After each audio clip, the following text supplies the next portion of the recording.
to let you talk a bit about your show and let people maybe have a question or two if they have some. Yeah. And then you're off the hook.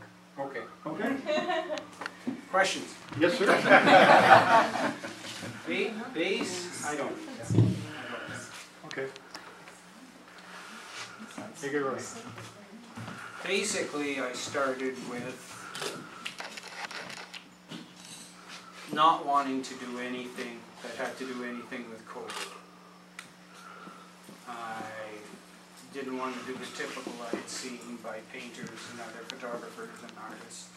And for some reason I must have been looking in the air, and it brought me back to, I think, where we've all been at 10 or 11, laying on the grass, making the clouds into something. And so that's basically where it started. And I've been working on it for 1.5 years. Not totally full-time, but close. And so it has grown into what you see now, which, you know, like, I know you can't see, but around the corner there's a, looks like a dog's face. That's one of the original first ones, and these, to me, are landscapes with the depth of color, with the shapes.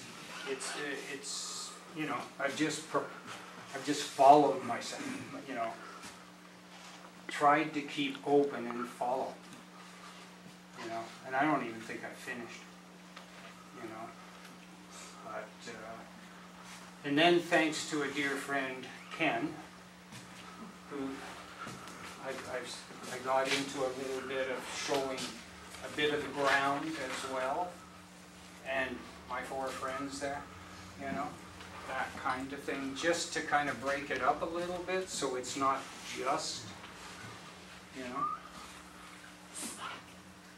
And I love the impermanence of it, you know. You can't take you with whatever camera you want to use. You can't find that one. It's gone. I love that whole impermanence about life, about us, you know. And so I've just followed myself through that. And this is it. Short, sweet. Any questions? F11. For those of you who need that. I got a question. Yeah. What happens after you take an interesting photo? So it's still in your camera. What happens after that before it arrives? Well, obviously everything goes into the computer. And you know, it sounds arrogant, but I let the image decide. Like whether it's going to go more to black and white, or whether I'm going to keep more color in there. You know, I kind of follow the image. And I try to do as little and to take as much color out, because I don't believe, well, as you know, I don't believe in garish color, but, you know. So I follow it, trying to get back to what I felt when I pressed the shutter. Anything else?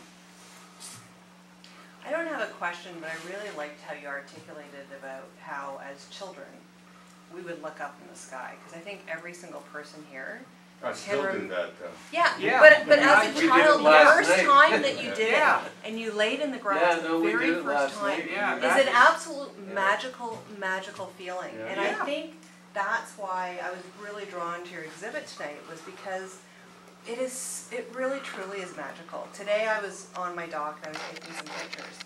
And it's always amazing, like the clouds and the reflection on the lake and all of Yeah. that stuff. Yeah. But honestly, to this day, I hope I never get bored of looking at the clouds, because it is such a lovely feeling. They just, in the time of day, you know, the warmer light is earlier later, you know. And after a storm, I was just gonna say the storm Yeah, clouds. a lot of my photography at this point, because I've been doing it so long, like my artistic stuff, is I'm not going out when the sun's shining. Everybody else has been there, me included. You give me rain, you give me tremendous wind, you know, snow flying, rain flying, then I'm out. You know? Well, I can appreciate all the little captures Yeah, that you're sharing it's with us. trying to get the feeling is what I'm trying to do. The feeling I had while taking it, or going all the way back to laying on the grass at 10 or 11 or whenever, or 35. or 40. Or later. or 50. 35, yeah. Yeah, whatever one you want. No, it's so true. It's positive. And there's so little of that today. Well, like, I'm not a great photographer, but it's kind of a little bit of hobby of mine, and I remember a guy telling me, he said, just go for a walk around your block. He says, and then go for another walk with your camera. It's a total different walk. Yeah, Because all of a sudden you see stuff, yeah. you know? I used to get in fights when I was young because I stare. And I think that was even before I had a camera. Right, You know, the old days, you're gunning me out. right. Yeah, no type of thing. But I guess that was the beginning. I didn't start till I was 20. Right. I never was, I've taken a lot of bad photographs, but I never joined the camera club or anything like that. You know, I just decided. I can't draw, I can't paint. What's left? What's left? I want to work in the arts. Yeah. And I got my art training at the AGO and every other major gallery in this country, as well as studying. You know, I wanted to use the camera, my pencil, so I worked commercially. And that way I could work artistically without worrying about having to sell, because there's the killer. Right. If you paint or sculpt or photograph to sell, you're just chasing. You're chasing that. It's gotta be in the inside. And then if people like it, great. Larry, what's the most memorable object that you've photographed in your career? Oh, in the commercial? Yeah, in your career. Rock Plant's mask. Oh, really? First, Wow. yeah, I floated that on black, so it was just the white mask. Remember how plain they were? Yeah. Yeah, just a nice layering across that. Amazing. That was at AGO. Oh, Yeah. Yeah, I'm Wow. trying to think what else. That one just popped in. well, obviously it sticks with you. Yeah. So Larry, you also do all this printing in your home, which is more a printing studio than a home. Yeah. What angle you're looking at. Yeah, Do you do anything in that home stretch when you're printing to massage the image and get this result? No, I just, it's all about getting the profiles right for the paper and the printer and all that. That's all just technical. Yeah, there's nothing to massage there. Well, you could with different colored paper, because some paper is warmer than others. This is hard to tell, but this is a slightly yellow, warmish paper that I'm using. You know, but no, it's mostly. Yeah, it's all about getting what was in your heart and mind when you took the picture. And if you don't print, I think you're missing a huge step. Well, you don't have to buy a big printer like I got, but 17 by, you know, a smaller one. Because then you got complete control. And that's what I've always wanted. Can't say that should have been a little yellower about the printer, you know, no excuses. All my commercial work, I shot transparencies for books. And so the printers would blame the photographer would blame the printer. It depended what paper. If they didn't use a good glossy paper, you know, the picture of whoever, the painting, the sculpture, you know, would be soft. You've gone to a really simple place here, the simple imagery, what was just before that? Where did you come from, kind of? I don't quite follow you. Yeah, what kind of imagery were you doing just prior to this simple or?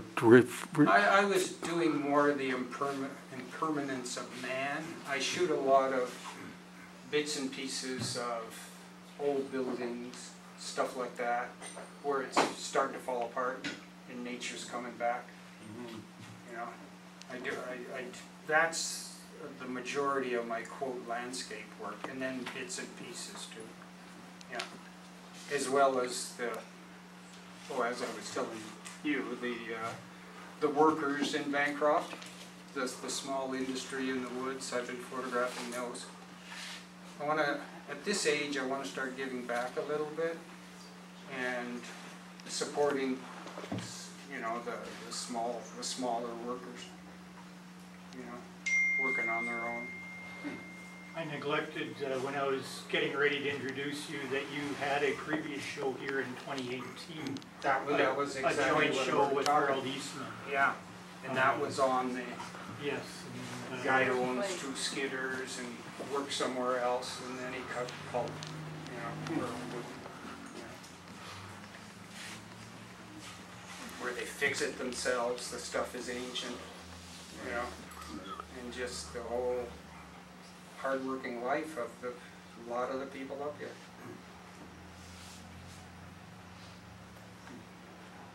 Any other questions for Larry before we let him take a breather?